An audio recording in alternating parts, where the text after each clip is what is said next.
Hello guys, আপনাদেরকে আজকে একটা নতুন ভিডিও নিয়ে আসতেছি আপনার সামনে। দেখেন আমি একটা জঙ্গলের ভিতরে চলে আসছি। এখানে নীরবতা, একবারে কোনো মানুষজন নাই এখানে। আমারও ভয় লাগতেছে। আমাকে বলছিল এখানে আসতে মানা করছিল অনেকজন, যে এইটাতে যাওয়া যাবে না। পাশে অনেক কবরস্থান আছে এখানে। বড় জঙ্গল, অনেক জঙ্গল। মানে কি করব, কোন পাশ দিয়ে বের হব আমি খুঁজে পাচ্ছি না, বুদ্ধি পাচ্ছি না। এই জঙ্গল দিয়ে কীভাবে বের হতে হবে সেটা আমার জানা নাই। এখন আপনারা যদি আমার ভিডিওটা সামনে চলে আসে, অবশ্যই ভিডিওটাকে স্থানটা আমি বলতে পারতেছি না এই জায়গাটার নাম কি। অনেক ভয়ঙ্কর জায়গা এটা একটা। যদি আপনাদের চোখের সামনে ওই ভিডিওটা চলে আসে, অবশ্যই আমাকে এখান থেকে বের করে নিয়ে যাওয়ার চেষ্টা করবেন। সকলকে উদ্দেশ্য করে বলতেছি কথাগুলো।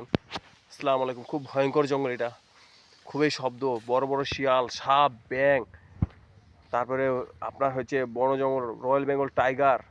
খুব খুবই জঙ্গল, খালি কিচিরমিচির আওয়াজ, এখানে কেউ আসতে পারে না। এখন সন্ধ্যা সন্ধ্যা ভাব হয়ে গেছে, এই হালকা একটু সূর্য আছে, সূর্য ডুবে গেলে আমি আর এখান থেকে বের হতে পারবো না। অবশ্যই ভিডিওটা সবাইকে দেখানোর সুযোগ করে দিন।